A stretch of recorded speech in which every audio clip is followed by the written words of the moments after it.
بسم الله الرحمن الرحيم السلام عليكم ورحمة الله وبركاته دمان أصحابتا قيمة يقايا له فيسبوك سوشيال ميديا يوتيوب مال بكو جرتا وحنكو سلامية سلامتا إسلامكا السلام عليكم ورحمة الله وبركاته سالة سعوتان وأذكو أركتين تايتل كدوشة waxaa qasab igu noqotay oo la soo weydiiyey inaan ka hadlo arrimaha tarxiilka Soomaalida ee ka dhacaya iminka ka socda wadamada Mareykanka iyo Yurub ka socda marka waxa la yiri Cabdinaasir bal arinta marka waxaan isku dayay maanta oo dhan inaan maaragtay aan sameeyo baaritaan aan sameeyo oo aan ayagu say wax u jiraan dadka ugu dambeeyay oo arbacadii shalay ahayd lagu soo celiyay magaalada Muqdisho oo laga keenay wadanka Mareykanka waxay ahaayeen 29 qofood oo Soomaali ah iyo 2 qofood oo Kenyaati ah marka warkan waxaan u helay maaragtay war xaqiiqo ah yaan helay oo qof qoyskeyga uu ku jiray oo tarxiil uu soo sameeyay marka intooda badan waxa laga soo dhoofiyay magaalada Alexandria yiraahdo oo ku taala gobolka Texas ee wadanka Mareykanka ayaa laga soo dhoofiyay dadku marka waxay isku jireen qaar qaxooti ah iyo qaxootinimo isu dhiibay oo wadanka Mareykanka magangalyo siyaasadeed ama asylum seeker soo weydiiyay oo ay u socon weysay iyo qaar waxay ahaayeen dambiilayaal ah ama criminal kaasoo haddii xataa sharciga green card-ka aad haysatid wadanka Mareykanka xabsiga lagu xukumo xabsiyada qaarkood lagu xukumo waqtiga ay ku xiranta lagu xukumo waxaad samaysay ama haddii aad samaysay dhac kufsi ama xabsi dhowr sanadood ka yar in lagu soo dhoofiyo marka xamar ay ka soo degeen shalay oo arbaca ahayd ay xamar ka soo degeen intaas oo qofood oo meesha laga keenay marka dadka inta badan waqtiga ayaa isku soo aaday arintan dadkan lagu soo dhoofiyay shaqo ku maray Donald Trump weli ma saxiixin arintii qaxootiga waxa ka dambeeyay madaxweynihii ugu horeeyay ee madowga ahaa Mr. Barack Hussein Obama ayaa saxiixay wuxuuna taariikhda galay Barack Obama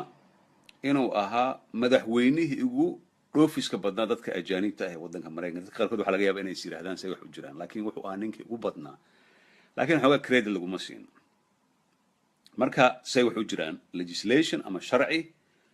ayuu iminka saxiixayaa Donald Trump xogaa waxa lagu sheegay inuu sameeyo qof stable ah xogaa maskaxdiisa aan degnayn laakiin Soomaalidu qaabkay u saameynaysan waan ka hadlaynaa maanta insha Allah marka qaab kala duwan ayay Soomaalidu u saameynaysaa waxay saameynaysaa family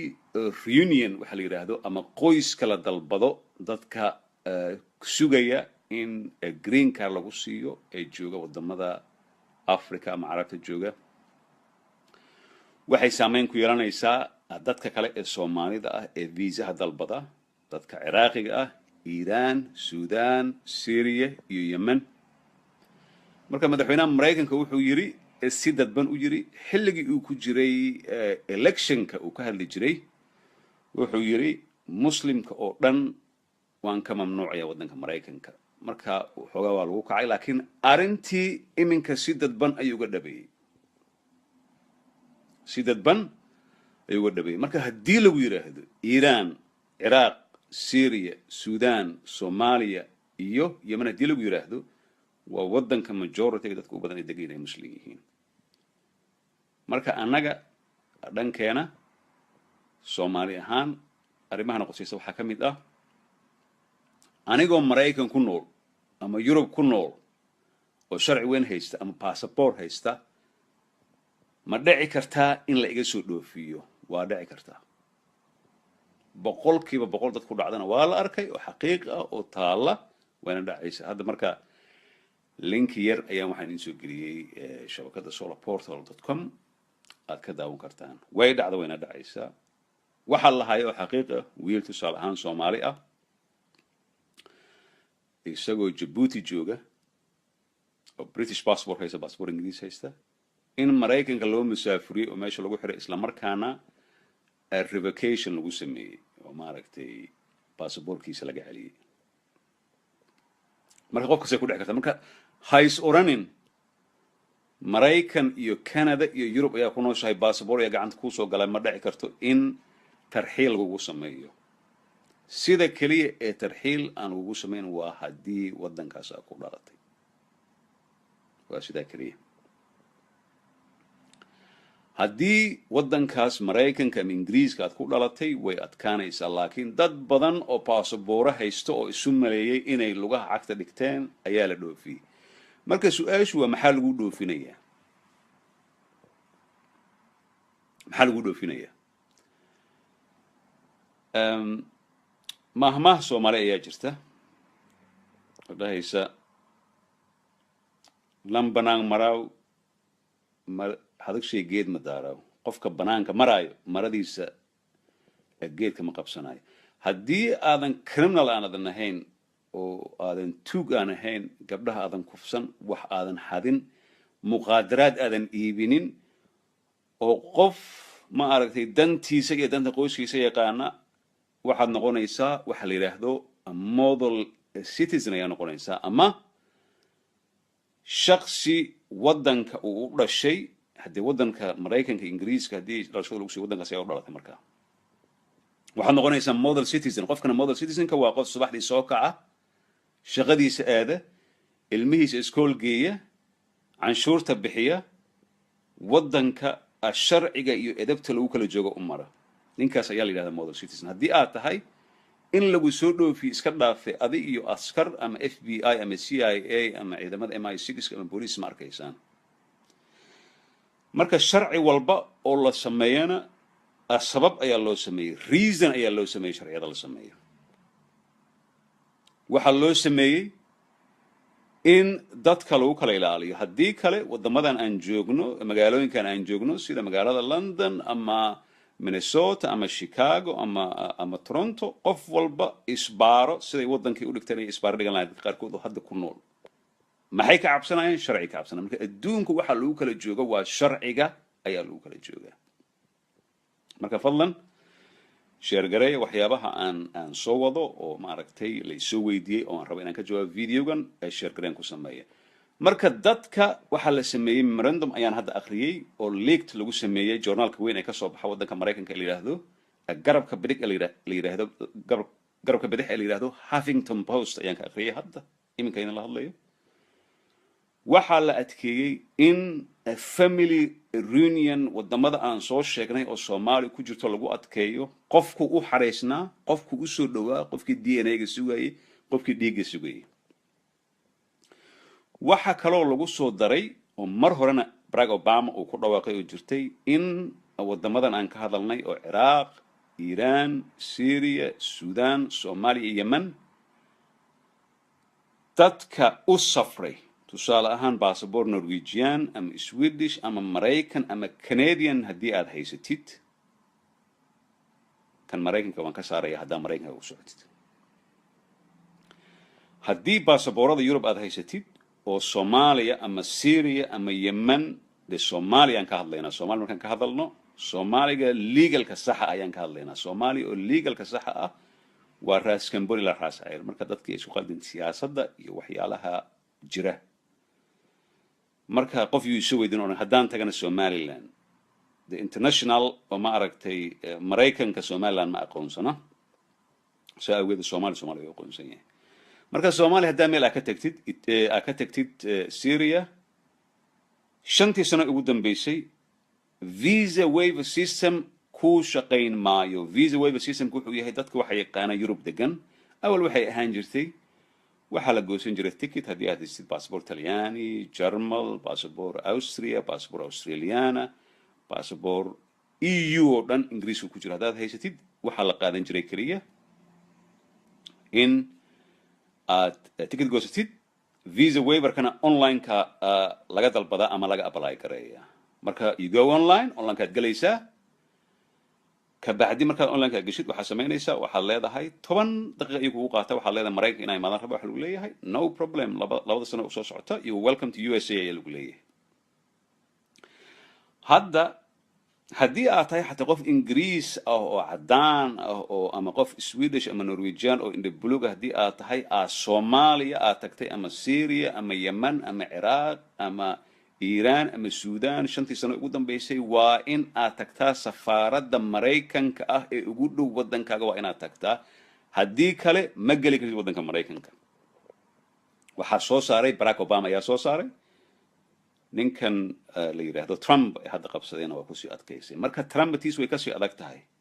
wuxuu ballan qaaday in uu masaafurin doono tarxiili doono tarxiil waxaan ku naqaanay wadanka Saudi Arabia laakiin tarxiilka ka soo socda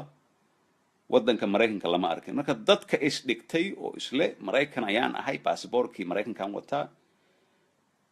baasaboorka Mareykanka waa wadanaysa nabad wadanka daa ku joogtay laakiin haddii sharciga u yaala wadanka Mareykanka hadda waxay doonayaan ayaa la yiri qaxootigii completely hadda 30 maalmood ay joojiyeen hadda aqriyay New York Times iyo Huffington Post ka aqriyay 30 maalmood ugu horeysa a family reunion kala sameyn jiray ama qoyska la isu keenin jiray waxay sameeyeen extreme vetting wax la yiraahdo lagu sameeyay extreme vetting waa maxay marka waa in wax walba la baara marka ha is oranin Mareykanka ayaa laga soo dhoofiyay wadankaas 30 sano aad ku noolda ku noqonaysaa hadda magac wala bedelin kara jaamac caasho xirsi xaliimo lagu bedelin kara laakiin DNA indo iyo fara sida lagu bedelo waa adagtay Mareykan hal mar hadii fara laga qaado way ku dhamaatay dadkii la soo dhoofiyay shalay la keenay oo aan la hadlay 9ka ahaa waxay ii sheegeen in xagga laga soo dhoofiyay kala barbar ay ahaayeen dad wadanka dambi ka galay oo laga soo dhoofiyay dad qaxootinimadii ay ka halawday oo la soo dhoofiyay laba qofood ayaa lagu soo dejiyay marka diyaaradda waxay ka soo kacday Alexandria oo Texas ku taala say u soo socotay meesha ugu horeyso oo petrol ay ka soo qaadatay wuxuu ahaa magaalada Dakar ee wadanka Senegal ay istaagtay diyaaradda markay istaagtay ka soo baxday Nairobi imaatay qofka aan la hadlay oo aan la sheekaysay saaka wuxuu ii sheegay in katiinad labada gacmood iyo laba lugood ma aqaanina daawateen film la oran jiray Con Air oo 1997 la soo daayay Con Air oo lagu qaado maxaabiista wuxuu yiri waana soo jaabadayay gabdha ayaa ku jiray caruur ayaa ku jirtay xaas ayaa ku jiray waa jaabad lugaha gacmaha marka waxaan weydiiyay Texas ilaa iyo West Africa oo meesha ay petrol ka qaadatay oo ah Senegal waxa loo socdaa ilaa iyo haday u yartahay 7 saac la 8 saac suuliga say u isticmaasheen baan yiri wuxuu yiri hada suuliga laba wax baa loo galay suuli diyaarad qofkii raacay hadii loo galay midna waa ma aragtay kaade ayaa loo galay midna oo lagu saxarooda wax ka dhaxay male wax kale looma galo ama hadii aad wajiga iska dhaqaysid oo kale wuxuu yiri xilliga kaliya ee katiinada hal gacan laga furay waxay ahayd buu yiri xilligii saxarada ayuu yiri ninkaan la hadlay saaka xilligii saxarada kaliya ayaa waxa la furay hal gacan la furay agent oo waxaan la socday diyaarad qaas ah oo la soo kareeyay oo agent oo waxaan la socday oo Mareykan ah ciidamada u qaabilsan isku liirada u qaabilsan in dadkan ay tarxiilaan katiinadii meesha lagu soo dejiyay waraaqii dokumentiga waxa faraha laga saaray qoladii kiikuyada ahayd ee Nairobi International Airport joogtay markayna soo dejiyeen wuxuu yiri farahi ayaan laga qaaday indhihi ayaa Nairobi looga qaaday kadibna diyaaradda jub ayaan la saaray waxaan la yiri xamar iska caliye runtii wuxuu ii sheegay dadka qaarkood xamar way ku farxeen sababtoo ah hal sano ay ku jireen xabsi wadankooda kulay dad qaarkoodna waxa ku dhacday buufis ama depression-kii weyn ayaa ku dhacay sababtoo ah qofka bani aadamka ah ma oga ilaa uu wiishka kaga yeero dadkeena dhanka kale ka yimaad waxay yiraahdeen hiblo wiishka ayaa ku yeeray marka dadkaas fursad kale ma u leeyihiin inay meel ka tagaan tabcan waa tagi karaan laakiin Mareykankii hadda wuxuu condition uga dhigay ama uu ku qasbay wadamada EU in wixii fara ah ay ka hayaan male muslim ayaan ka soo horjeedaa ama muslim ayaan ku sameynaa wuxuu leeyahay international terrorism ama argagixisada ayaan la dagaalamayna haddii aad doonaysaan inaad la shaqeyno waa in aad na siisaan wixii database ay haysan idinka wada siinayna anagana na siiya Mareykan hadduu hadana qof wax ka diidi kara male marka waxa kaloo hadda xabsiyada la iisoo sheegay maraykanka oo ay ka mid yihiin Virginia, Texas, Louisiana, California, Nevada ku jira maxaabiis aad u fara badan oo Soomaali ah. marka maxaabiistaas criminal caadi ah oo de drug lagu qabtay ama muqaadaraad lagu qabtay ama waxyaalo kala sameeyay kala imaan waxaa lagu qabtay nin lagu ogaaday laba xaas inuu leeyahay, nin ceyrta isdaba mariyay, nin la yiri waxaa tahay dishonest ama shakhsi ma tihid ma aragtay daacad u ah waddanka Maraykanka sababtoo ah haddii aad xasuusataan magaalooyinka waaweyn sida Columbus iyo Minnesota, St. Paul waxaa hadda ka hor Soomaalidu ay ka bilaabeen in nursery la furo oo ilmaha la soo hayo oo lacaga badan fraud ay soo baxday. dad badan oo fraud lagu haya ayaa green cardkii revocation lagu sameeyay. hadda waxay sugayaan in caasimadda Soomaaliya ee Muqdisho laga dejiyo. dowladda Maraykanka waxaa laga yaabaa inay is yiraahdaan dadka Soomaaliya jooga Soomaaliya meel labada maan dhibaata ka dhacda shalay waan ragnay xilliga dadka in soo degaan dhibaatada ka dhacda xamar, laakiin dowladda ay la hadleen they don't care. dadkan waxay leeyihiin model citizen ma ahan. madaxweynaha Maraykanka ee hadda la doortay Trump markii uu soo degay Minnesota waa ka hadlay have a look u dhahay Minneapolis. Minneapolis taariikh ahaan waxaa lagu yaqaanaa inuu ahaa isagoo ka sheekeynaa wuxuu yiri magaalo ma aragtay German iyo Swedish dad wax soo saar leh. hadda meeshan waxay noqotay yiri madowga ahaa waddanka u dhashay ayaa dhaamu yiri kuwan maalinta lagu yiraahdo madowga Maraykanka ee underclasska ayaa ku dhaama waa ku dhamaatay. marka dadkan la soo dhoofinay ma ahan Soomaali wadada marayso oo sharci ku joogto oo socoto oo passport haysato oo danteeda taqaana ma ahan. waa dadka sharciga waddanka jabi. marka sharciga waddanka jabistiisana ma ahan in aad tiraahdid waddankaas waxa lagu yaqaan freedom of speech waxa danta oran kartaa, laakiin hadda waxa la gaaray heer ah in dadka website-yada soo qora, dadka Facebook ka hadla oo ma aragtay oo xagjirayaasha ama qunyar socodka waxay ahaadaanba in dad Soomaali ah oo dadkan sirta la shaqeeya haddii ahaan lahayn MI6ka ama haddii ahaan lahayn CIA-da gabi ahaan ay indhaha ku qabtaan oo yiraahdaan waddankaas oo lagu yaqaan freedom of speech. hadda waxaa la keenay in la isdabagalo la yiraahdo ninkan Cabdinaasir maalin walba Maraykanka ha jabo, Maraykanka in la dilay ahayd, Maraykanka waxa soo ka hadlay bal ninkan taariikhdiisa la isoo ogaado. marka dambe ka daba imaanaysa marka computer-ka gashay website-yada ka gashay waxay ka daraysaa hadda wadamadan ma aragtay sida Syria iyo North Korea oo haddii waxyaalo qaarkood hadda lagu arko Maraykankaas ayuu noqday. hadda Maraykan wuxuu ahaa freedom of speech ama inaad xor u tahay waxaad ku hadashid, laakiin hadda dadka qaarkood ee wadamadan todobadaha aan sheegnay haddii aad tahay oo istiraadid gurigaaga oo meel hebel ku yaala ama sidan ayaa waxaad dhibaato u keeni kartaa xataa qoyskaaga iyo dadka qaraabada aad tinay dhib u keeni kartaa sababtoo ah waa lagu eegaya waxaad doontid, waa lagu dabagelayaa, qof Soomaaliya lagu soo diraya. marka dambe adoo meel safar u socdo waxay dad badan bay ku dhacday xataa Asian ah dadka Asiatic ah ee ku nool waddanka Ingiriiska ama Pakistan ahaadaan ama India ahaadaan iyagoo isku diyaariyay inay aadayaan waddanka Maraykanka Disneyland ayay u socdeen ayaa la yiri airportka wax walba marka la sii yiri dowladda Maraykanka waxay ku tirmo soo galkada waddanka oo dhibaato weyn ay ka dhacday. marka dad badan ayaa soo socda. waxa dhacday waddanka Tunisia waxa Europe Jarmalka iyo wadamadan Sweden ay go'aansadeen in dad badan oo xagjirayaal ah oo lagu eeday inay yihiin argagixiso in waddanka lagu soo celiyo. dad badan ayaa ka banaan baxay ma doonayno in la soo celiyo ay yiraahdeen sababtoo ah dhibaato bay keenayaan. marka wiilka gangsterka ah ama gabadha muqaadaraad ku iibinaysa Toronto ama Minneapolis ama Chicago ama California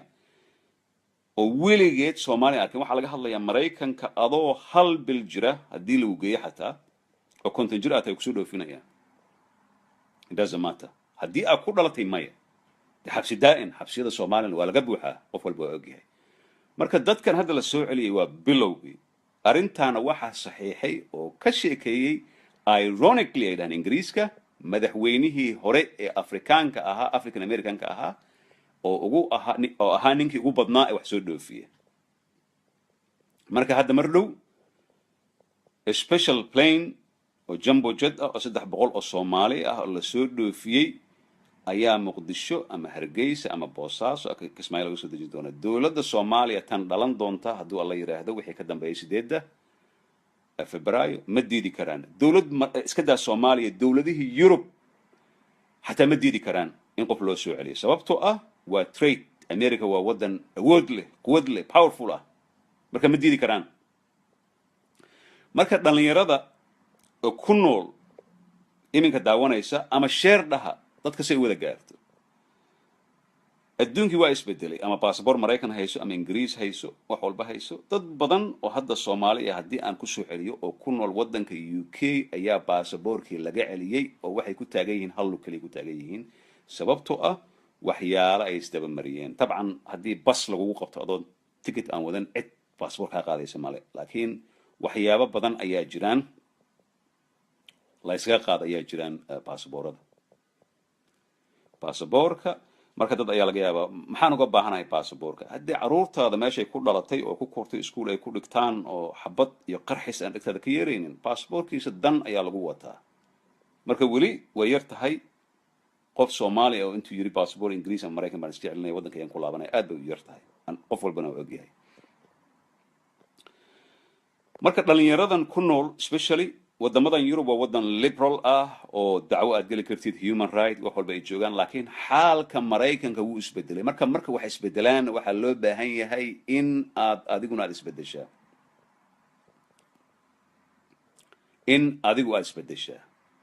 isbedelkaas wuxuu ka imaanayaa sharciga sida loo sheegay reason ama sabab ayaa loo sameeyay sababtaas waa in aad respect u samayso ama ilaalisa laakiin hadda dhalinyaro badan ayaa Maraykanka iyo Canada lagu dilay oo Soomaali ah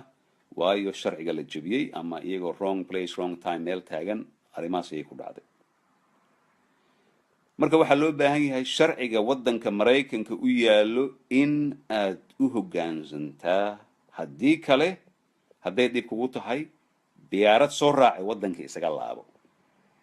wax ka dhaxeeya male sharciga Sweden u yaalo waa in aad u hoggaansanaataa haddii kale diyaarad soo raac waddanka isaga soo laabo waddanka UK waddan walba oo ajnabi aan ku nahay sharcigiisa waa inaan u hoggaansanaa waxyaalo badan waxaa jira aan laga helinayaa jira laakiin waxaa hubaal ah wadamada Yurub sida Soomaalida respectiga loogu siiyo sida loogu qiimeeyo sida iskuulka loo siiyo sida masaajidda loogu dhiso kama helaan wadamada muslimka qaatatan wadamada qaliijka taasna waa fact jirta qof walba uu og yahay marka laakiin ha noqonin qofkii isdhigtay oo farxadda ka badatay oo kibray oo dhaqankii qaybtii xumeed ee Soomaalida la soo baxay kadib ha noqonin oo dagaal ha gelin oo maaragtay gangster iska dhigin waayo adaa gangster noqotid waxaad noqonaysaa dead gangsterna waxaa ku sugaysa qabuur 6 mitir ah oo baraf ayaa ku sugaysa haddii aad isleedahay gangster laga baqayaad noqonaysa ama dalaga aad iibinaysaa Maraykanka haddii aad nasiib aad leedahay Maraykan hadduu dembi aad gashid kolley 200 300 400 sano ayaa la isku xukumaa laakiin adoo wiil yar ah oo Soomaali ah 19 jir ah haddii xabsi Maraykan lagu geeyo waxa dhacaya waad og tahay waa lagu kufsanayaa girlfriend ayaad u noqonaysaa wiilasha madowga ee xoogga leh ee 500 sano lagu xukumay oo aan weysada u dhowran ayaad girlfriend u noqonaysaa dad ayaa lagu arkay xabsi ku yaala waddanka Ingiriiska wiilal girlfriend ay u noqdeen ama lagu qasbay in lagu dhex guursado meesha oo isagana isbedelay horta Ilaahay anaga hay waxa soo kale oo u socda sidii dumarkoo kale sababtoo ah de Soomaali lama dhigi karo waa nin murqo waaweyn oo rag iska dhicin kara ma aan haddii xabsiyada waa aragtay barnaamijyada YouTube ka daawo American Toughest Prison ku qormeesha haddii aad aragtid girlfriend ayaa noqonaysa markaad isleedahay action samee ama muqaadaraad iibi ama sharciga jabi ama midi la soo bax ama bistoolad la soo bax bal indhaha isku qab waxaad tiraahdaa is it worth it ma u qalantaa inaan 2 saacadood aan cool iska dhigo xabad aan la soo baxo ama qof midi aan geliyo ama qof aan waabsado is it worth it inaan 30 sano xabsi Maraykan aan geeyo oo girlfriend aan u noqdo nimanka madowga haddii ay worth it tahay samee haddii laakiin aysan ahayn ha sameynino rasuulka calayhi salaatu salaam wuxuu yiri haddii aad xanaaqsan tahay hadaa istaagan tahay waa la fadhiistaa hadaa fadhisid waa la seexdaa waa la fadhiistaa marka xanaaqaaga ayaa la dagaalamaa haddii ixsaan lagu sameeyana Muqdisho oo xabadda ka dhacayso oo la isku qarxinaya ayaa lagu soo tuuraya dhalinyaradii shalay ku dhacday oo kale oo la keenay meeshaas dadka qaarkood ma u qalmeen dadka qaarkood uma qalmin dadka qaxootiga ahaa ee daacadda ahaa ee iska dhiibay waddanka maraykanka uma qalmin in lagu soo celiyo waddanka soomaaliya xilligan hadda isla maanta waxaan maqlay norway oo 1680 qofood soo celinaysaan maqlay qaarkood sharci ahaan laga soo celiyay qaarkood ay ku jireen maaragtay xabsiyo laga soo saaray marka ma wadamada isku dayanayaan hadda de haddii faransiiska oo haddana ku dhawaaqay ninka ku guulaysan doona ee xisbiga garabka midig ku guulaysan doona ama naagta hadday timaado cunsuriyadda waxay yidhaahdeen xuduudaha oo Schengen waa la xiraya ayaa la yidhi marka sheekadu mar walba waxay ku socotaa dadka muslimka ah khaasatan dadkeena annaga hadda waxaan noqonay wax walba afar bogta ayaan noqonay shalay reportkii lasoo saaray waxaan noqonay 10 sano ugu dambeeyay number 1 ayaan galnay ma sha Allah waa wax aan lagu farxo number 1 aan wax ka noqonay waxaan noqonay number 1 wadanka adduunka corruptionka musuqmaasuqa kaas waxaan ku eedeynayna kuwa Soomaaliya jooga ku eedeynayna laakiin qurba joogteena wadankii 30 sano ka maqnayd hadda deportation lagu sameeyay adoo shaatiga wata maxaad sameynaysaa wadankii maxaad ku sameynaysaa oo aad tiri maxal lagu soo xiray haddii aad tiraahdid waxa la isoo xiray sharci la'aan ay u dhacday waa wax la qaadan kara laakiin haddii aad tiraahdid habeena meel shiisho ah yaa gabar ila socotay wiil soo fiiriyay fiiran ku bilaabay madaxan ka jabiyay koomo galay waa la xiray 5 sanaan girlfriend waxaan u soo hanin madow hadda la isoo daayay de nolosha ku taala maxay tahay marka taas laga fikiraa aqliga saliimka ah kaas waa inuu ka fikiraa marka hadda Donald Trump wuxuu ku dhawaaqay oo hadda la soo saaray maanta Huffington Post ka fiiriya journalka lidado journal muhiim ah oo soo qora waxyaalaha garabka bidix ee ka soo horjeeda dowladda Mareykanka waa Huffington Post ayaa yiraahdaa fiiriya family reunionki 30 maalmo horta qaxootiga gabi ahaan uu joojiyay 30 kan wuxuu dhahay waana ku darsan karaa waqtigan Donald Trump he doesn't care about anything Soomaali waaba sheegay wuxuu yiri bal fiiri wada Minnesota say u galeen uu yiri runtana haddii laga hadlo Minnesota qofkii arkay marka society-ga haddii aan dad badan waa jiraan oo wax bartay wadankii wax ku soo kordhinaya wadankii wax u qabanaya waxay ahaadaan laakiin runta haddii loo hadlo majority-ga kuwa Australia jooga kuwa Europe jooga kulligeena haddii loo boqolkiiba 5 ama boqolkiiba 15 ayaa wadanka la dhigi karaa maanta waxay u sameeyeen waxay ka qayb galayaan waxay sameynayaan laakiin inteena kale oo Soomaali ah weli waxaan wadalnaa mentality-gii ama wixii aan kaga soo tagnay wadanka ayaan wadanaa kaasoo ah gabar tuulo waa ka wadi kartaa laakiin tuulo gabar kama wadi kartid ayaan ku noolnahay weli waana fact wax jira waa marka you can take a girl from a village but you cannot take a village from a girl gabar tuulo baa ka soo kaxin kartaa tuulo oo Soomaali ku taala gabar haddii aad ka soo kaxaysid oo aad keentid Washington ama California ama London aad keentid weli gabadhii tuuladii kama soo kaxaynin tuuladii gabadhii kama kaxaynin waayo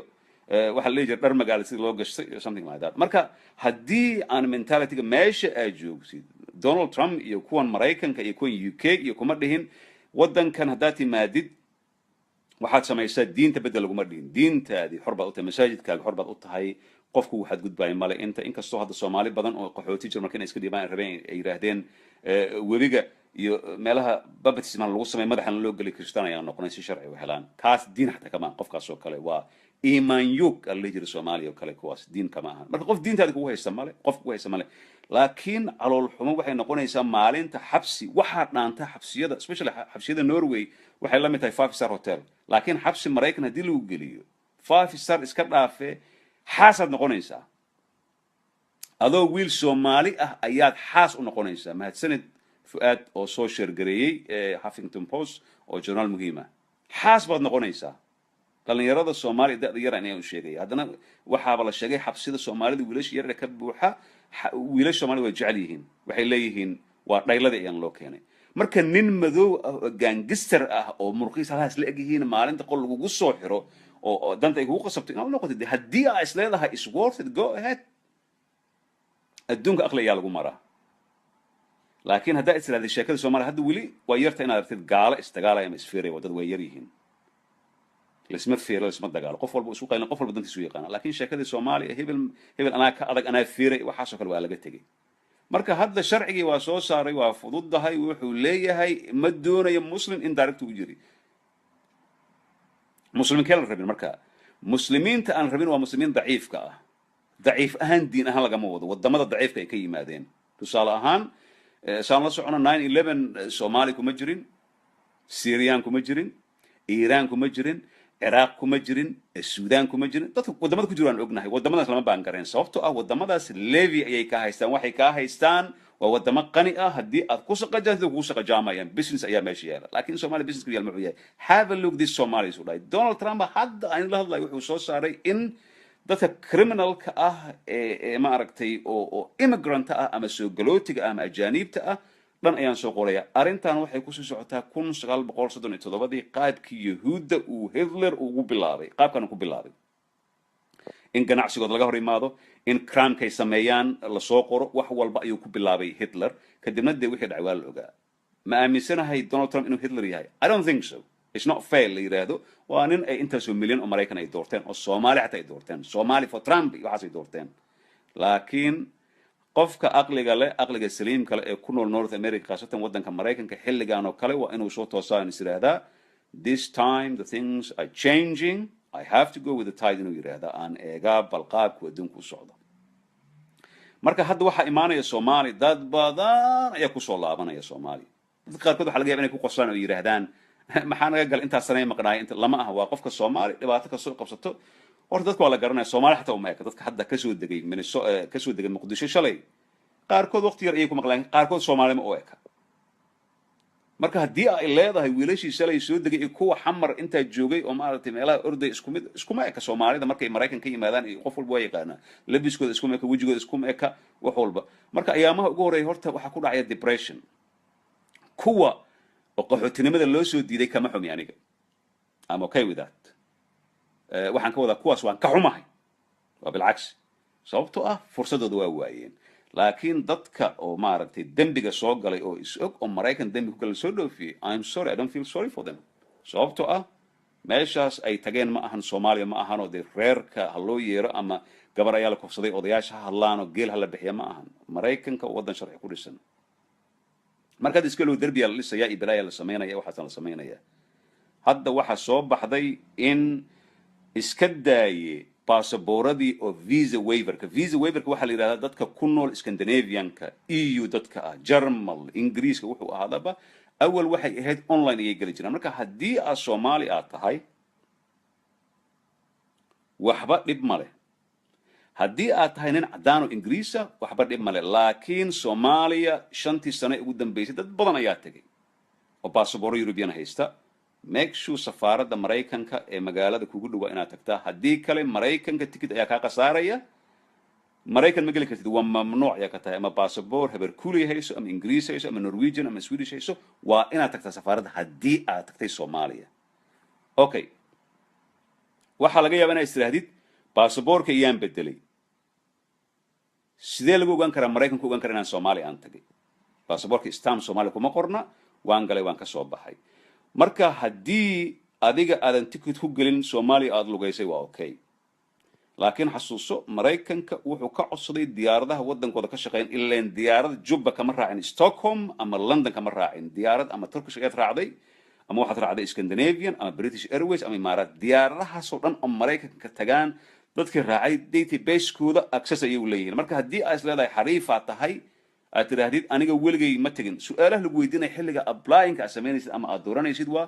have you been to this country the last 5 years maya ayaa leedahay waayo laguma oga cidka og ma leh magacaagii baasaboorka islaam laguma dhufan waxaad ka fikiraysaa baasaboorka islaamka igu dhufnaa cid immigrationka Maraykanka arki maayo laakiin maalinta herkaan taariikhda dhalashadaada iyo magacaaga oo saddexan ay arkaan ama sawirkaaga la tuso through the ticketkii waa kuu dhamaatay 10 sano automatic haddii aan lagu xirinba 10 sano automatic baan ayaa laga dhigayaa marka dadka qaarkood waxaa laga yaabaa Maraykan hadday saas tahay inaan aadama doonayo waa dhici karta dad badan oo put-off laga dhigay aan tegin Maraykanka laakiin muhiimaddu waxay tahay ha isdhihin baasaboorkaaga kuma dhufsana istaamba kuma dhufsana Soomaaliya ama Syria ama kuma dhufsana Sudan ama maaragtay Ciraaq ama Iran kuma dhufsana waa tegi kartaa ha isdhihin ticketkii database-kii haddii diyaaradahan database-ka aan lahayn iska socdo ee sitay manoogtada ah ay tahay dhib ma leh haddii Juba ay ka baxday Stockholm ama London ay ka baxday dhib ma leh waayo Juba ma tagto maxaa la yiraahdaa Maraykan ma tagto laakiin diyaaradaha Maraykanka oo tago oo dhan condition ayaa lagu dhigay qasbay Maraykan maanta wuxuu awood u leeyahay bangiyada waaweyn ee Jarmalka inta inuu yiraahdo 100 bilyan ayaa ku ganaaxay keen haday keen waayeen waxay ka xiranayaan suuqa ugu weyn adduunka Maraykanka awoodiisa military kaliya ma ahan waayo lagama yaabo inay kusoo duulaan Jarmal ama ay kusoo duulaan Sweden waa dhanka dhaqaalaha la iska dilay adduunka marka qoyskii su'aasha soo laabatay qoyska ka waran qoyskii la isu keeni jiray xoogaa waxay ka dhigeen in extra vetting lagu sameeyo vetting waxaa la yidhaahdaa in baaritaan awal waxay ahaan jirtay DNA iyo indhaha iyo dhiigga iyo inta hadda interview oo face to face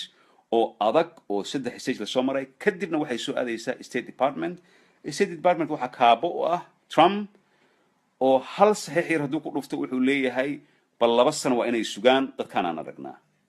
qaxootigii xataa Syria oo adduunka dhan hadda laga aqoonsan wuxuu yiri Trump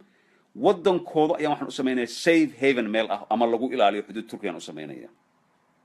marka dadkii sugayay horta dadka qaarkood waxa laga yaabaa xilligii Trump uu soo socdo muxuu sameyn karaa muxuu tari karaa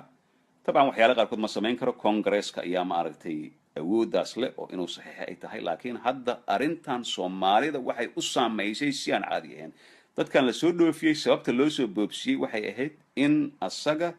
uu tuso awoodiisa laakiin waxa saxiixay ninka la yiraahdo Barack Obama ayaa saxiixay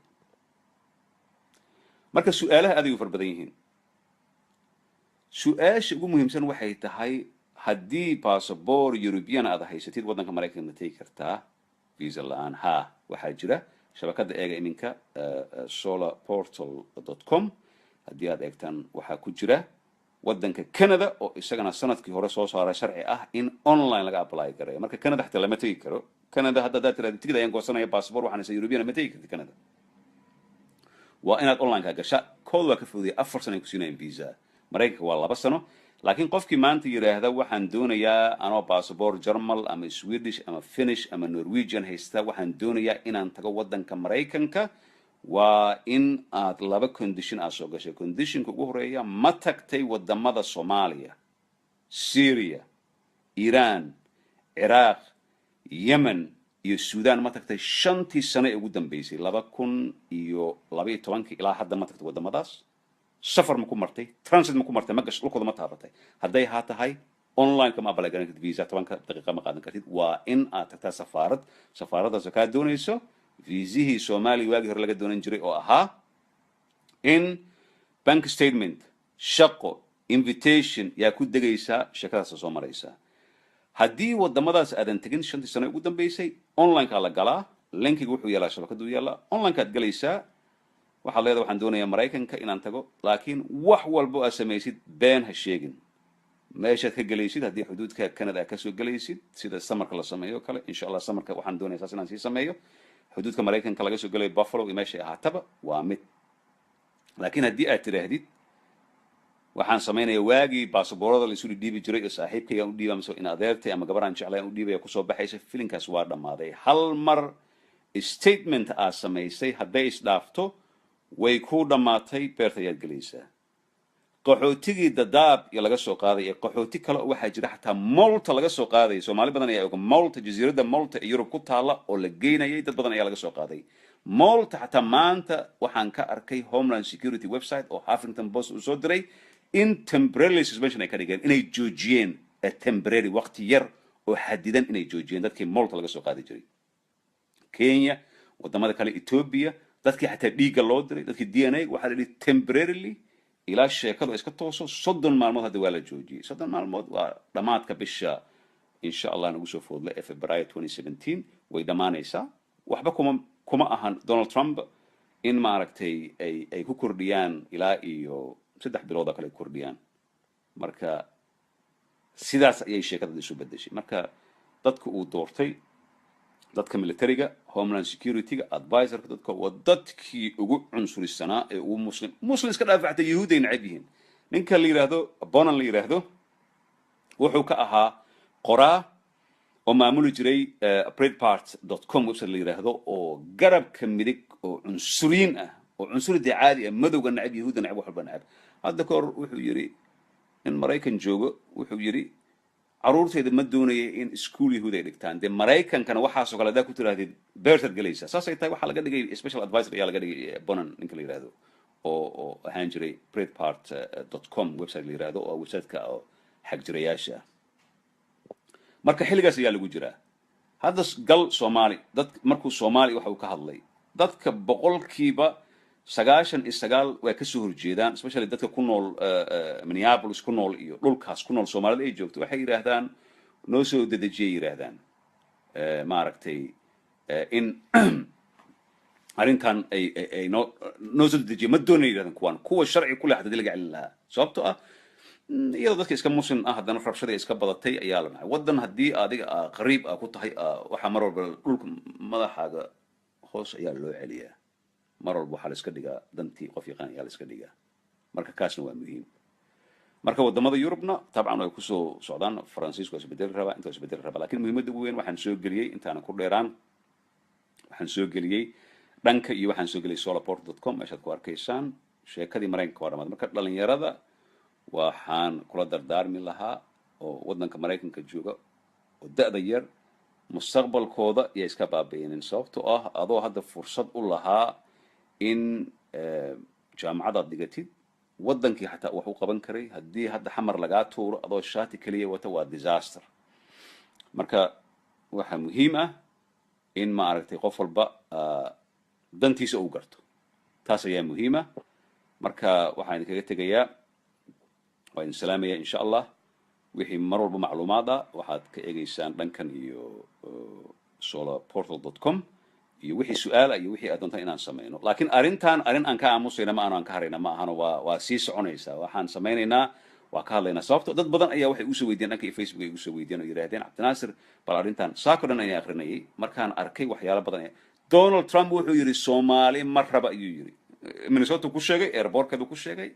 مرة بويري وأنا دوفي سجاشن قفوض أي ماد دت قاركود مركي حمر أي كد جين أي سنة أركين دور لواتن سنة نحذن يشوك ياكو داعي شوك وين ياكو داعي مركي أي تجين ماشاس مركا إن شاء الله شير قرية سي دت أصحابتك لنا أي واركان إلى مارتي next time أو live نوع أنا كلا أنسو قلت دونه شير قرية وحي سؤال أنا دنك إيو فيسبوك هوس إيو سولا بورتال نفيري وحيالا بدن oo xiisa badan ayaa ku jira marka reer Mareykan bal is ilaaliya ilaaha wax ilaalin kara is ilaaliya maartay xilli adag ayaa lagu jira sanadkan 2017 lagu jiro madaxin hoos u dhiga hatta hadii qof uu feer kugu dhufto sidaan inta la yiraahdo laga dhaqaa qaadis waddanka sharciga ku lahayn ama aan witness aan lahayn marka booliisna isku waalinday booliiska Mareykanka hadda waxay noqdeen cowboy dadka iska toogtaan fikir bal xasuuso waxa tiraahdaa Cabdinaasir habeenkii wuxuu yiri hadii xataa wax lagu sameeysan sheekadii Soomaaliya oo Soomaalidu waa geesiin waxa iska daa geesi hooyadii ma gablanta Allah fulay hooyadii ma gablanta sorry fulay hooyadii ma gablanta marka ha gablamin xabsi lagu tuurin nin Mareykan madow xaasa u noqon ama cadaan wuxuu ahaada Soomaaliya lagu soo dhoofinin waa in salaamaya intaan hawd ku midon waxaan idinka tagayaa wassalaamu calaykum waraxmatullaahi wabarakaatuh sida loogu siiyo sida loogu qiimeeyo sida iskuulka loo siiyo sida masaajidda loogu dhiso kama helaan wadamada muslimka qaatatan wadamada qaliijka taasna waa fact jirta qof walba uu og yahay marka laakiin ha noqonin qofkii isdhigtay oo farxadda ka badatay oo kibray oo dhaqankii qaybtii xumeed ee Soomaalida la soo baxay kadib ha noqonin oo dagaal ha gelin oo maaragtay gaangisar iska dhigin waayo adaa gaangisar noqotid waxaad noqonaysaa dead gangsterna waxa ku sugaysa qabuur 6 mitir ah oo baraf ayaa ku sugaysa hadii ay isleedahay gaangisar laga baqay noqonaysa ama dalaga ay diibinaysa Mareykanka hadii aan nasiib aan leedahay Mareykan haduu dambi ay gashid kulay 200 300 400 sano ayaa la isku xukumaa laakiin adoo wiil yar ah oo Soomaali ah 19 jir ah hadii xabsi Mareykan lagu geeyo waxa dhacaya waad ogtahay waa lagu kufsanayaa girlfriend ayaad u noqonaysaa wiilasha madowga ee xoogga leh ee 500 sano lagu xukumay oo aan weysada u dhowran ayaad girlfriend noqonaysaa dad ayaa lagu arkay xabsi ku yaala wadanka Ingiriiska wiilal girlfriend ay u noqdeen ama lagu qasbay in lagu dhex guursado meesha oo isagana isbedelay horta ilaahay anaga hay waxa soo kale oo u socda sidii dumarka kale sababtoo ah de Soomaali lama dhigi karo waa nin murqa waaweyn oo rag iska dhicin kara ma aan hadii xabsiyada waa aragtay barnaamijyada YouTube ka daawo American Toughest Prison ku qormeesha hadii aad aragtid girlfriend ay noqonaysa markaad isleedahay action samee ama muqaadaraad iibi ama sharciga jabi ama midi la soo bax ama bistoolad la soo bax bal indhaha isku qab waxaad tiraahdaa is it worth it ma u qalantaa inaan 2 saacadood aan cool iska dhigo xabad aan la soo baxo ama qof midi aan geliyo ama qof aan waabsado is it worth it inaan 30 sano xabsi Maraykan aan geeyo oo girlfriend aan u noqdo nimanka madowga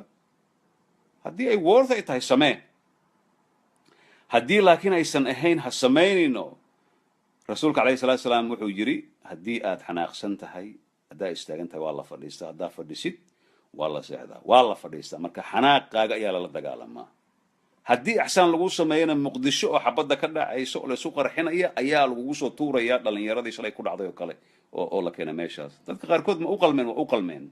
dadka qaarkood ma qalmeen dadka qaxootiga ahaa ee daacadda ahaa ee iska dhiibay waddanka Maraykanka uma qalmin in lagu soo celiyo waddanka Soomaaliya xilligan hadda isla maanta waxaan maqlay Norway oo 1680 qof soo celinaysaan maqlay qaarkood sharci ahaan laga soo celiyay qaarkood ay ku jireen maaragtay xabsiyo laga soo saaray marka wadamada isku dayanayaan hadda haddii Faransiiska oo haddana ku dhawaaqay ninka ku guuleysan doona ee xisbiga garabka midig ku guuleysan doona ama naagta baday timaado cunsuriyada waxay yiraahdeen xuduudaha oo Schengen waa la xiraya ayaa yiri marka sheekadu mar walba waxay ku socotaa dadka muslimka ah qaasatan dadkeena annaga hadda waxaan noqonay wax walba afar bogta ayaan noqonay shalay reportka la soo saaray waxaan noqonay 10 sano ugu dambeeyay number 1 ayaan galnay ma sha Allah waa wax lagu farxo number 1 aan wax ka noqonay waxaan noqonay number 1 wadanka adduunka corruption ka musuqmaasuqa kaas waxaan ku eedeynayna kuwa Soomaaliya joogan ku eedeynayna laakiin qurba joogteena wadankii 30 sano ka maqnayd hadda deportation lagu sameeyay adoo shaatiga wata maxaad sameynaysaa wadankii maxaad ku sameynaysaa oo aad tiri maxal lagu soo xiray haddii aad tiraahdid waxa la isoo xiray sharci la'aan ay ugu dhacday waa wax la qaadan kara laakiin haddii aad tiraahdid habeena meel shiisha ah yaa gabar ila socotay wiil soo fiiriyay fiiran ku bilaabay madaxan ka jabiyay koomo galay waa la xiray 5 sanaan girlfriend waxaan u soo hanin madow hadda la isoo daayay de nolosha ku taalo maxay tahay marka taas laga fikiraa aqliga saliimka ah kaas waa inuu ka fikiraa marka hadda Donald Trump wuxuu ku dhawaaqay oo hadda la soo saaray maanta Huffington Post ka fiiriya journalka lidado journal muhiim ah oo soo qora waxyaalaha garabka bidix ee ka soo horjeeda dowladda Mareykanka waa Huffington Post ayaa lidada fiiriya family reunionki 30 maalmood horta qaxootiga gabi ahaan uu joojiyay 30 kan wuxuu dhahay waana ku darsan karaa waqtigan Donald Trump he doesn't care about anything Somali waaba sheegay wuxuu yiri bal fiiri wada Minnesota say u galeen uu yiri runtana haddii laga hadlo Minnesota qofkii arkay marka society-ga haddii aan dad badan waa jiraan oo wax bartay wadankii wax ku soo kordhinaya wadankii wax u qabanaya waxay ahaadaan laakiin runta haddii loo hadlo majority-ga kuwa Australia jooga kuwa Europe jooga kulligeena haddii loo boqolkiiba 5 ama boqolkiiba 15 ayaa wadanka la dhigi karaa maanta waxay u sameeyeen waxay ka qayb galayaan waxay sameynayaan laakiin inteena kale oo Soomaali ah weli waxaan wadalnaa mentality-gii ama wixii aan kaga soo tagnay wadanka ayaan wadanaa kaasoo ah gabar tuulo waa ka wadi kartaa laakiin tuulo gabar kama wadi kartid ayaan ku noolnahay weli waana fact wax jira waa marka you can take a girl from a village but you cannot take a village from a girl gabar tuulo baad ka soo kaxayn kartaa tuulo oo Soomaali ku taala gabar haddii aad ka soo kaxaysid oo aad keentid Washington ama California ama London aad keentid weli gabadhii tuuladii kama soo kaxaynin tuuladii gabadhii kama kaxaynin waayo waxa la leeyahay dhar magaalo sida loo gashtay something like that marka haddii aan mentality-ga meesha ay joogsid Donald Trump iyo kuwan Mareykanka iyo kuwan UK iyo kuma dhihin wadankan haddaad timaadid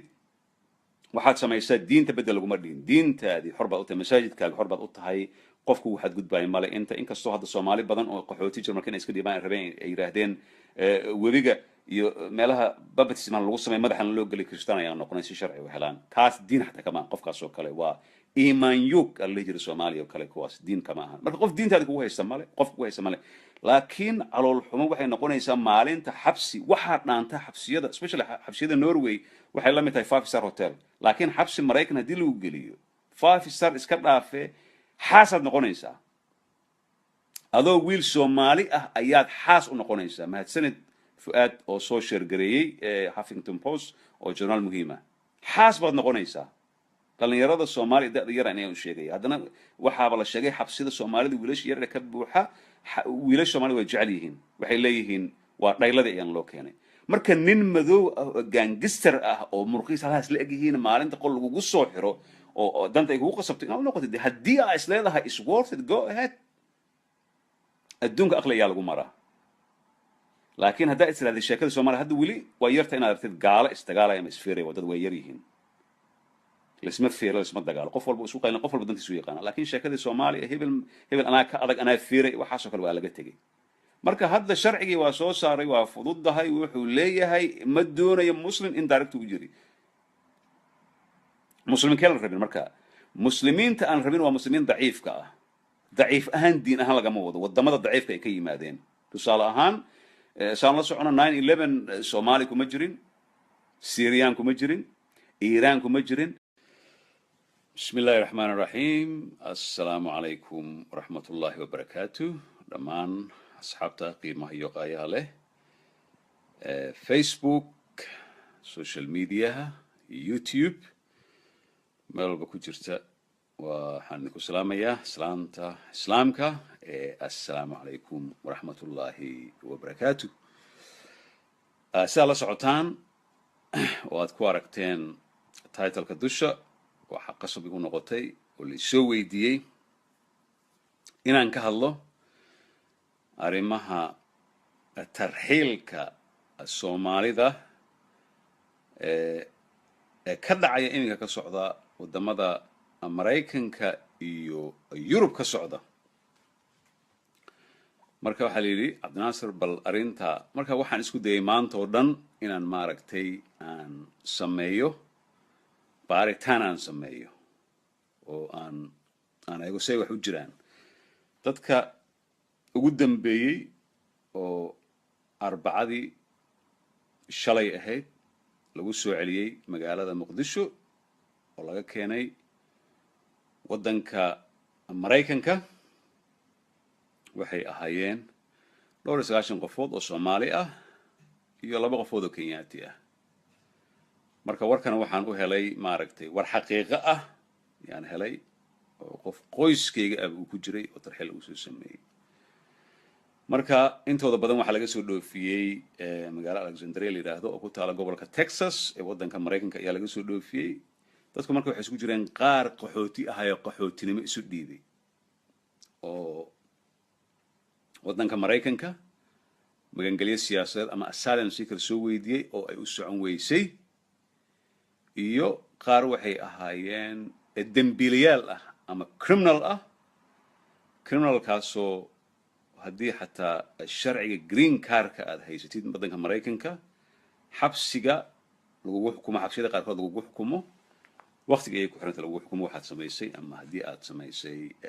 dhac kufsi ama xabsi dhowr sannadood ka yar in lagu soo dhoofiyo marka xamar ay ka soo degeen shalay oo arbaca ahayd ay xamar ka soo degeen intaasoo qofood oo meesha laga keenay marka dadka inta badan waqtiga ayaa isku soo aaday arrintan dadkan lagu soo dhoofiyey shaqo ku maray Donald Trump weli ma saxiixin arrintii qaxootiga waxaa ka dambeeyey madaxweynihii ugu horeeyey ee madowga ahaa Mr. Barack Hussein Obama ayaa saxiixay wuxuuna taariikhda galay Barack Obama inuu ahaa madaxweynihii ugu dhoofiska badnaa dadka ajaanibta ah ee waddanka Mareykanka dadka qaarkood waxaa laga yaabaa inay yiraahdaan say wax u jiraan laakiin wuxuu ahaa ninkii ugu badnaa laakiin xogaa credit laguma siin marka say wax u jiraan legislation ama sharci ayuu iminka saxiixayaa Donald Trump xogaa waxaa lagu sheegay inuu sanan qof stable ah xogaa maskaxdiisa aan degnayn laakiin Soomaalidu qaabkay u saameynaysan waan ka hadlaynaa maanta insha Allah marka qaab kala duwan ayay Soomaalidu u saameynaysaa waxay saameynaysaa family reunion waxa la yiraahdo ama qoys kala dalbado dadka sugaya in green card lagu siiyo ee jooga wadamada Africa ama Carabta jooga waxay saameyn ku yeelanaysaa dadka kale ee Soomaalida ah ee visa dalbada dadka Iraaqiga ah Iran Sudan Syria iyo Yemen marka madaxweynaha Mareykanka wuxuu yiri si dadban u yiri xilligii uu ku jiray electionka uu ka hadli jiray wuxuu yiri muslimka oo dhan waan ka mamnuucaya waddanka Mareykanka marka xogaa waa lagu kacay laakiin arintii iminka si dadban ayuu uga dhabeeyay marka haddii lagu yiraahdo Iran Iraq Syria Sudan Somalia iyo Yemen haddii lagu yiraahdo waa waddanka majority dadka u badan ay degan yihiin muslim yihiin marka annaga dhankeena Soomaali ahaan arrimahan qosaysa waxaa ka mid ah anigoo Maraykan ku nool ama Yurub ku nool oo sharci weyn haysta ama passport haysta ma dhici kartaa in la iga soo dhoofiyo waa dhici kartaa boqolkiiba boqol dad ku dhacdana waa la arkay oo xaqiiq ah oo taala waana dhacaysa hadda marka link yar ayaan waxaan idin soo geliyey shabakada solarportal.com aad ka daawan kartaan way dhacda wayna dhacaysaa waxa la hayo xaqiiq ah wiil tusaale ahaan Soomaali ah isagoo Djibouti jooga oo British passport haysta passport Ingiriis haysta in Maraykanka loo musaafiriyo oo meesha lagu xiray isla markaana revocation lagu sameeyay oo maaragtay passportkiisa laga celiyay marka qofka ku dhici karta marka hays oranin Maraykan iyo Canada iyo Europe ayaa ku nooshahay passport ayaa gacanta ku soo galay ma dhici karto in tarxiil lagu sameeyo sida kaliya ee tarxiil aan ugu sameyn waa hadii waddankaas ku dhalatay waa sida kaliya haddii waddankaas Maraykanka ama Ingiriiska aad ku dhalatay way adkaanaysaa laakiin dad badan oo passport haysto oo isu maleeyay inay lugaha cagta dhigteen ayaa la dhoofiyay marka su'aashu waa maxaa lagu dhoofinayaa mahmaah Soomaali ayaa jirta wadahaysa lambanaan maraw hadag shay geed ma daaraw qofka banaanka maraayo maradiisa geedka ma qabsanayo haddii aadan criminal aanad ahayn oo aadan tuug aan ahayn gabdhaha aadan kufsan wax aadan xadin muqaadaraad aadan iibinin oo qof ma aragtay dantiisa iyo danta qoyskiisa yaqaana waxaad noqonaysaa waxa la yiraahdo model citizen ayaa noqonaysaa ama shakhsi waddanka uu u dhashay haddii waddanka Maraykanka Ingiriiska haddii dhalashada lagu soo waddankaas ayaa u dhalatay markaa waxaad noqonaysaa model citizen qofkana model citizenka waa qof subaxdii soo kaca shaqadiisa aada ilmihiisa iskool geeya canshuurta bixiya waddanka sharciga iyo edabta lagu kala joogo u mara ninkaas ayaa la yiraahdaa model citizen haddii aad tahay in lagu soo dhoofiyo iska dhaafay adi iyo askar ama FBI ama CIA ama ciidamada MI6 ama police ma arkaysaan marka sharci walba oo la sameeyana sabab ayaa loo sameeyay reason ayaa loo sameeyay sharciyada la sameeyo waxa loo sameeyay in dadka lagu kala ilaaliyo haddii kale wadamadan aan joogno magaalooyinkan aan joogno sida magaalada London ama Minnesota ama Chicago Iraq kuma jirin Sudan kuma jirin dadka wadamada ku jiraan ognahay wadamadaas lama baan gareen sababtoo ah wadamadaas levy ayay ka haystaan waxay ka haystaan waa wadamo qani ah haddii aad ku shaqajaanto ku shaqajaamayaan business ayaa meesha yaala laakiin Soomaali business ku yaal ma yahay have a look this Somalis u dhaay Donald Trump hadda aan la hadlay wuxuu soo saaray in dadka criminalka ah ee ma aragtay oo immigrant ah ama soo galootiga ah ama ajaanibta ah dhan ayaan soo qoraya arintan waxay ku soo socotaa 1937 qaybkii Yahuudda uu Hitler ugu bilaabay qaabkan ku bilaabay in ganacsigood laga hor imaado in crime kay sameeyaan la soo qoro wax walba ayuu ku bilaabay Hitler kadibna wixii dhacay waa la ogaa ma aaminsanahay Donald Trump inuu Hitler yahay I don't think so it's not fair la yiraahdo waa nin ay intaasoo milyan oo Maraykan ay doorteen oo Soomaali xataa ay doorteen Soomaali for Trump waxaas ay doorteen laakiin qofka aqliga leh aqliga saliimka leh ee ku nool North America qaasatan waddanka Maraykanka xilligan oo kale waa inuu soo toosaan isiraahdaa this time the things are changing I have to go with the tide inuu yiraahdaa aan eega balqaabku adduunku socdo marka hadda waxa imaanaya Soomaali dad badan ayaa ku soo laabanaya Soomaali dadka qaarkood waxa laga yaabaa inay ku qoslaan oo yiraahdaan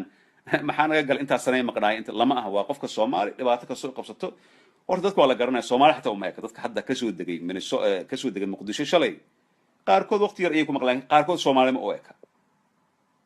marka haddii ay leedahay wiilashii shalay soo degay kuwa xamar inta joogay oo maaragtay meelaha orday isku ma eka Soomaalida markay Maraykan ka yimaadaan iyo qof walba way yaqaana labiskooda isku ma eka wajigooda isku ma eka wax walba marka ayaamaha ugu horeeyay horta waxa ku dhacaya depression kuwa oo qaxootinimada loo soo diiday kama xumi aniga I'm okay with that waxaan ka wadaa kuwaas waan ka xumahay waa bilcagsi sababtoo ah fursadooda waa waayeen laakiin dadka oo maaragtay dembiga soo galay oo is-og oo maraykan dembi ku galay soo dhoofiyey, I'm sorry, I don't feel sorry for them. sababtoo ah meeshaas ay tageen ma ahan soomaaliya, ma ahan oo dee reerka ha loo yeero ama gabar ayaa la kufsaday odayaasha ha hadlaan oo geel ha la bixiya, ma ahan. maraykanka oo waddan sharci ku dhisan. markaad iska low derbiyaa la dhisayaa iyo balaayaa la samaynaya, waxaasna la samaynaya. hadda waxaa soo baxday in iska daaye baasaboorradii oo visa waiverka waxaa la yidhahdaa dadka ku nool scandinavianka, EU dadka ah, Jarmal, Ingiriiska, wuxuu ahaadaba awal waxay ahayd online ayay geli jiraan. marka haddii aad Soomaali aad tahay waxba dhib ma leh. haddii aad tahay nin cadaan oo Ingiriisa waxba dhib ma leh. laakiin Soomaaliya 5 sano ugu dambeysay dad badan ayaa tegay oo baasaboorro European haysta. make sure safaaradda maraykanka ee magaalada kugu dhawaa inaad tagtaa. haddii kale maraykanka ticket ayaa kaa khasaaraya. maraykan ma geli kartid, waa mamnuuc ayaa ka tahay. ama baasaboor habarkuuli hayso ama Ingiriis hayso ama Norwegian ama Swedish hayso, waa inaad tagtaa safaaradda haddii aad tagtay Soomaaliya. okay, waxaa laga yaabaa inaad istirahdid baasaboorka iyaan bedelay. sidee lagu ogaan karaa maraykanku ogaan kara inaan Soomaaliya aan tagay? baasaboorka stamp Soomaaliya kuma qorna, waan galay, waan ka soo baxay. marka haddii adiga aadan ticket ku gelin Soomaaliya aad lugaysay waa okay. laakiin xasuuso maraykanka wuxuu ka codsaday diyaaradaha waddankooda ka shaqeyn ileen diyaarad Jubba kama raacin Stockholm ama London kama raacin. diyaarad ama Turkish ayaad raacday ama waxaad raacday Scandinavian ama British Airways ama Imaaraat. diyaaradahaasoo dhan oo maraykanka tagaan dadkii raacay database-kooda access ayay u leeyihiin. marka haddii aad is leedahay xariifaad tahay aad tidhaahdid aniga weligay ma tegin, su-aalaha lagu weydiinaya xilliga applyingka aad samaynaysid ama aad dooranaysid waa have you been to this country the last 5 years? maya ayaa leedahay, waayo laguma oga, cidka ogma leh. magacaagii baasaboorka stamp laguguma dhufan. waxaad ka fikiraysaa baasaboorkii stampka igu dhufnaa cid immigrationka maraykanka arki maayo. laakiin maalinta herkaan taariikhda dhalashadaada iyo magacaaga oo saddexan ay arkaan ama sawirkaaga la tuso through the ticketkii waa kuu dhammaatay. 10 sano automatic haddii aan lagu xirinba 10 sano automatic baan ayaa laga dhigayaa. marka dadka qaarkood waxaa laga yaabaa maraykan hadday saas tahay inaan aadama doonayo. waa dhici karta dad badan oo put off laga dhigay aan tegin maraykanka. laakiin muhiimaddu waxay tahay ha isdhihin baasaboorkaaga kuma dhufsana istaamba kuma dhufsana Soomaaliya ama Syria ama kuma dhufsana Sudan ama maaragtay Ciraaq ama Iran kuma dhufsana waa tegi kartaa. ha isdhihin ticketkii database-kii haddii diyaaradahan database-ka aan lahayn iska socdo ee sitay manoogtada ah ay tahay dhib ma leh. haddii Juba ay ka baxday Stockholm ama London ay ka baxday dhib ma leh, waayo Juba ma tagto maxaa la yidhahdaa maraykan ma tagto. laakiin diyaaradaha maraykanka oo dhan condition ayaa looga dhigay la qasbay. maraykan maanta wuxuu awood u leeyahay bangiyada waaweyn ee Jarmalka inuu yidhaahdo 100 bilyan ayaa ku ganaaxay keen. hadday keeni waayeen waxay ka xiranayaan suuqa ugu weyn adduunka maraykanka. awoodiisa military kaliya ma ahan, waayo lagama yaabo inay kusoo duulaan Jarmal ama ay kusoo duulaan Sweden. waa dhanka dhaqaalaha la iska dilay adduunka. marka qoyskii su-aasha soo laabatay, qoyska ka waran. qoyskii la isu keeni jiray xoogaa waxay ka dhigeen in extra vetting lagu sameeyo. vetting waxaa la yidhahdaa in baaritaan awal waxay ahaan jirtay DNA iyo indhaha iyo dhiigga iyo inta. hadda interview oo face to face oo adag oo 3 stage lasoo maray kadibna waxay soo aadaysaa State Department. State Department waxaa kaabo u ah Trump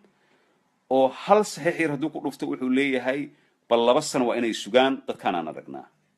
qaxootigii xataa Syria oo adduunka dhan hadda laga aqoonsan wuxuu yiri Trump waddankooda ayaan waxaan u sameynaya safe haven meel ah ama lagu ilaaliyo xuduud Turkiya aan u sameynaya. marka dadkii sugayay horta dadka qaarkood waxaa laga yaabaa xilligii Trump uu soo socdo muxuu sameyn karaa, muxuu tari karaa. taban waxyaalo qaarkood ma sameyn karo. Congress-ka ayaa ma aragtay awooddaas leh oo inuu saxiix ay tahay. laakiin hadda arrintan Soomaalida waxay u saameysay si aan caadi ahayn. dadkan la soo dhoofiyey sababta loo soo boobsiyey waxay ahayd in asaga uu tuso awooddiisa. laakiin waxaa saxiixay ninka la yiraahdo Barack Obama ayaa saxiixay. marka su-aalaha aad ay u far badan yihiin. su-aasha ugu muhiimsan waxay tahay haddii baasaboor European aad haysatid waddanka maraykanka ma tegi kartaa visa la-aan. haa, waxaa jira shabakadda eega iminka solarportal.com. haddii aad eegtaan waxaa ku jira waddanka Canada oo isagana sanadkii hore soo saaray sharci ah in online laga apply gareeyo. marka Canada xataa lama tegi karo. Canada hadda hadaad tiraahdo tigid ayaan goosanaya baasaboor waxaan haysaa European ma tegi kartid Canada. waa inaad online ka gashaa. kood waa ka fududaya 4 sano ay ku siinayaan visa. maraykanka waa 2 sano. laakiin qofkii maanta yiraahda waxaan doonayaa anoo passport German ama Swedish ama Finnish ama Norwegian haysta waxaan doonayaa inaan tago waddanka Mareykanka waa in aad laba condition aad soo gashay. Conditionka ugu horeeya ma tagtay wadamada Soomaaliya, Syria, Iran, Iraq, Yemen iyo Sudan ma tagtay 5 sano ee ugu dambeysay 2012 ilaa hadda ma tagtay wadamadaas. safar ma ku martay, transit ma ku martay, ma gasho dhulkooda ma taabatay. hadday haa tahay online kama apply garan kartid visa 10 daqiiqo ma qaadan kartid. waa in aad tagtaa safaaradaas oo kaa doonayso viisihii Soomaaliya waagi hore laga daago ama Toronto. qof walba isbaaro siday wadankii u dhigtay isbaaro dhigan lahayd qaarkood oo hadda ku nool. maxay ka cabsanayaan? sharci ka cabsanayaan. marka adduunku waxa lagu kala joogo waa sharciga ayaa lagu kala joogaa. marka fadlan share gareeya waxyaabaha aan soo wado oo maaragtay la soo weydiiyay oo aan rabo inaan ka jawaabo videogan ee share gareen ku sameeya. marka dadka waxa la sameeyay memorandum ayaan hadda akhriyay oo leaked lagu sameeyay journalka weyn ee ka soo baxa waddanka Mareykanka la yiraahdo garabka bidix la yiraahdo garabka bidix la yiraahdo Huffington Post ayaan ka akhriyay hadda iminka la hadlayo. waxaa la adkeeyay in family reunion wadamada aan soo sheegnay oo Soomaali ku jirto lagu adkeeyo. qofku u xareysnaa, qofku u soo dhawaa, qofkii DNA-ga sugayay, qofkii dhiigga sugayay. waxa kaloo lagu soo daray oo mar horena Barack Obama uu ku dhawaaqay oo jirtay in wadamadan aan ka hadalnay oo Iraq, Iran, Syria, Sudan, Soomaaliya iyo Yemen dadka u safray tusaale ahaan passport Norwegian ama Swedish ama Mareykan ama Canadian haddii aad haysatid, kan Mareykanka waan ka saaraya haddaa Mareykanka u socotid. haddii passportada Europe aad haysatid oo Soomaaliya ama Syria ama Yemen, de Soomaaliya aan ka hadlaynaa. Soomaaliya markaan ka hadalno Soomaaliga legalka saxa ayaan ka hadlaynaa. Soomaaliya oo legalka saxa ah waa Raas Kamboni la Raas Cayer. marka dadkii isku qaldin siyaasadda iyo waxyaalaha jira. marka qof yuu soo weydiin oo haddaan tagana Somaliland, the international oo ma aragtay Mareykanka Somaliland ma aqoonsana. saa awgeed Soomaaliya u aqoonsan yahay.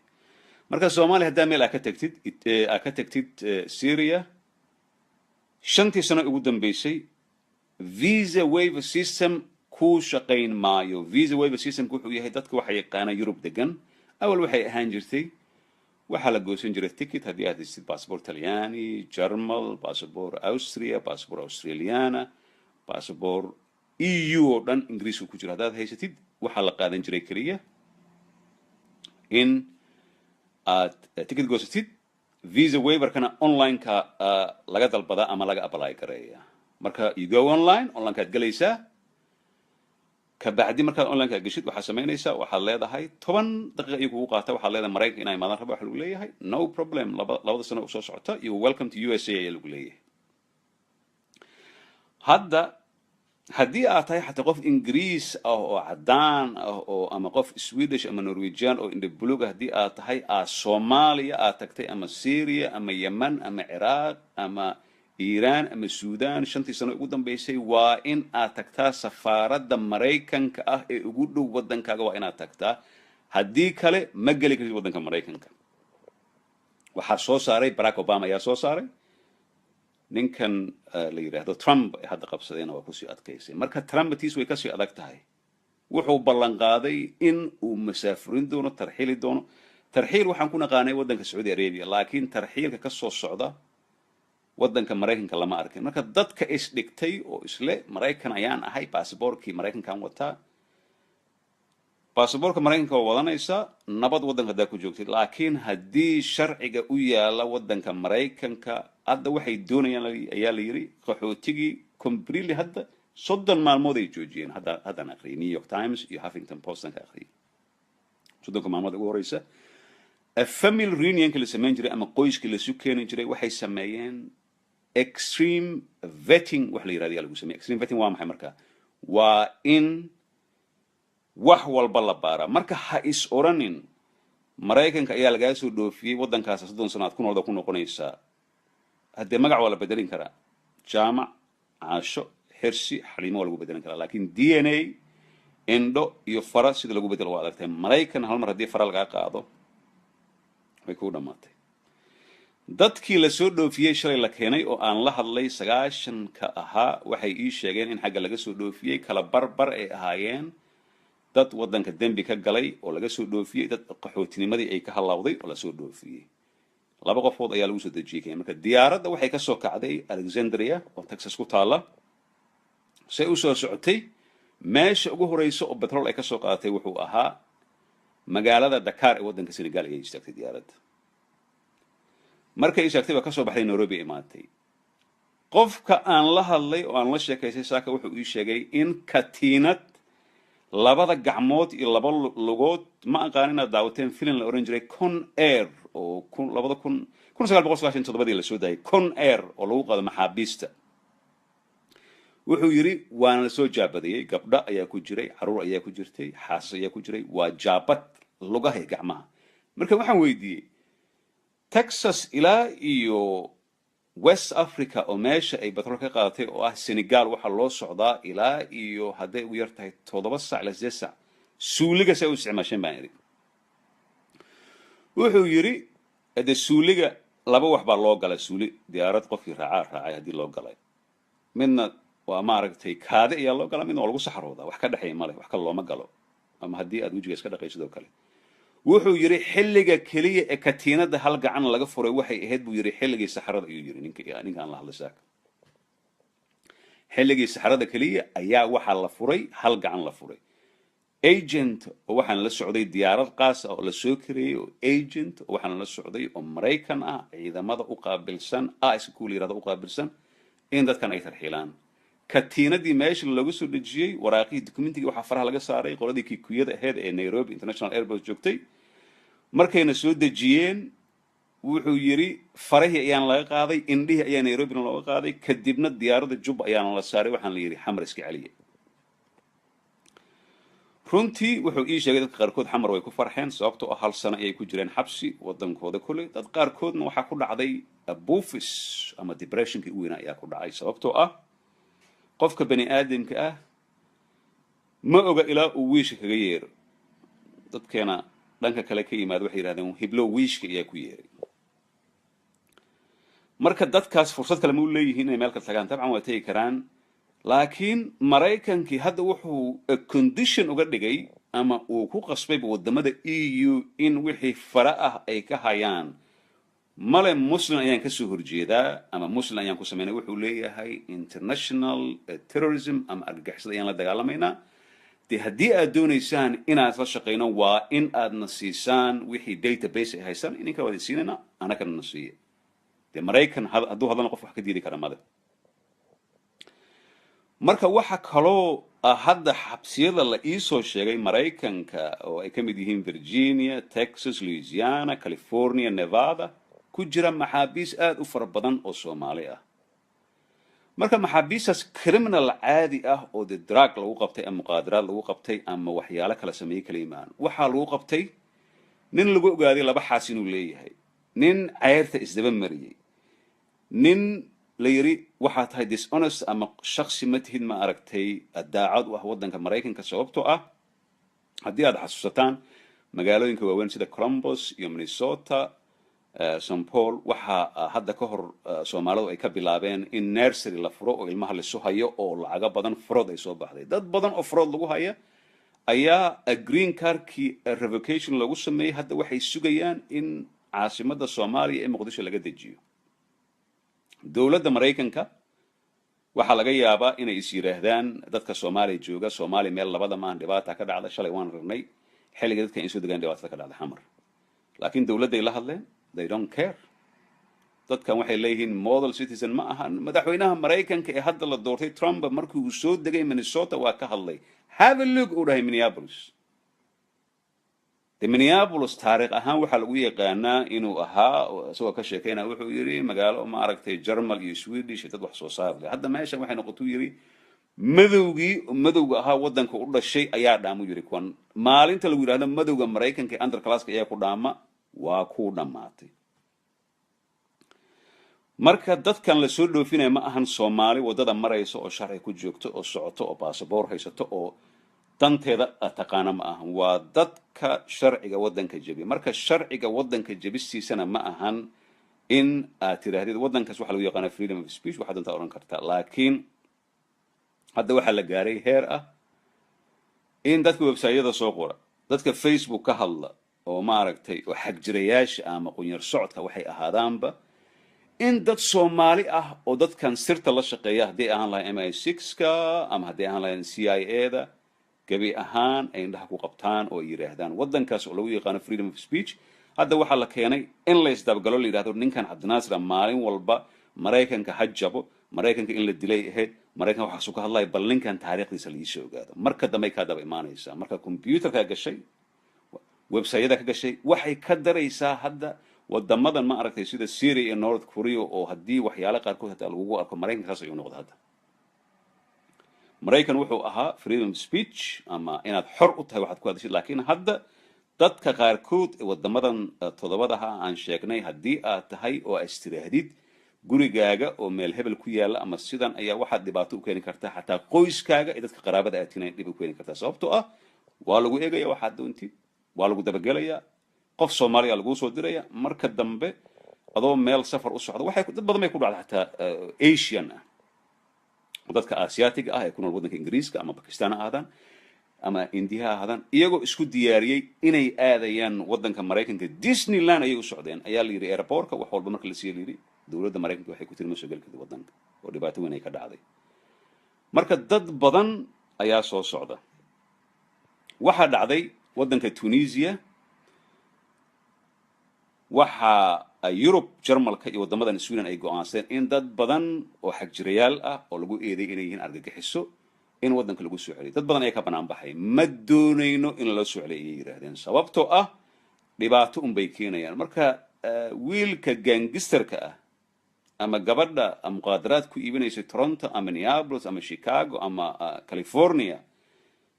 oo weligeed Soomaaliya arkin, waxaa laga hadlayaa Maraykanka adoo hal bil jira haddii lagu geeyo xataa oo konton jir aad ay kusoo dhoofinayaan. it doesn't matter haddii aad ku dhalatay maya, xabsi daa'in, xabsiyada Soomaaliya waa laga buuxaa, qof walba waa ogyahay. marka dadkan hadda la soo celiyay waa bilowgii. arrintaana waxaa saxiixay oo ka sheekeeyey ironically ay dhahaan Ingiriiska madaxweynihii hore ee Afrikaanka ahaa, African Americanka ahaa oo ahaa ninkii ugu badnaa ee wax soo dhoofiya. marka hadda mar dhow special plane oo jumbo jet ah oo 300 oo Soomaali ah oo la soo dhoofiyey ayaa Muqdisho ama Hargeysa ama Boosaaso Kismaayo lagu soo dejin doona. dowladda Soomaaliya tan dhalan doonta hadduu alla yiraahdo wixii ka dambeeyay 8 Febraayo ma diidi karaan. dowlad iska daa Soomaaliya, dowladihii Yurub xataa ma diidi karaan in qof loo soo celiyo, sababtoo ah waa trade. America waa waddan awood leh, quwad leh, powerful ah, marka ma diidi karaan. marka dhalinyarada oo ku nool iminka daawanaysa ama sheer dhaha dadka say wada gaarto, adduunkii waa isbedelay, ama baasaboor Maraykan hayso ama Ingiriis hayso, wax walba hayso. dad badan oo hadda Soomaali ah haddii aan ku soo celiyo oo ku nool waddanka UK ayaa baasaboorkii laga celiyey oo waxay ku taagan yihiin hal lug kaliya ku taagan yihiin, sababtoo ah waxyaalo ay isdaba mariyeen. tabcan haddii bas lagugu qabto adoo ticket aan wadan cid baasaboor kaa qaadaysa male, laakiin waxyaabo badan ayaa jiraan la iskaga qaada ayaa jiraan baasaboorka. marka dad ayaa laga yaabaa maxaan uga baahanahay baasaboorka? haddii caruurtaada meeshay ku dhalatay oo ku kortay iskuul ay ku dhigtaan oo xabad iyo qarxis aan dhigtaada ka yeeraynin, baasaboorkiisa dan ayaa lagu wataa. marka weli way yar tahay qof Soomaali oo intuu yiri baasaboor Ingiriis ama Maraykan baan isticmaalayay waddanka ayaan ku laabanay, aad bay u yar tahay, qof walbana waa ogyahay. marka dhalinyaradan ku nool especially wadamadan Yurub waa waddan liberal ah oo dacwo aad geli kartid, human right, wax walba ay joogaan, laakiin xaalka Maraykanka wuu isbedelay. marka wax isbedelaan waxaa loo baahan yahay in adiguna aad isbedeshaa,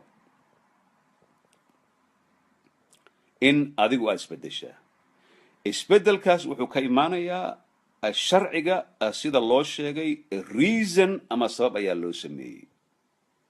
sababtaas waa in aad respect u samaysa ama ilaalisa. laakiin hadda dhalinyaro badan ayaa Maraykanka iyo Canada lagu dilay oo Soomaali ah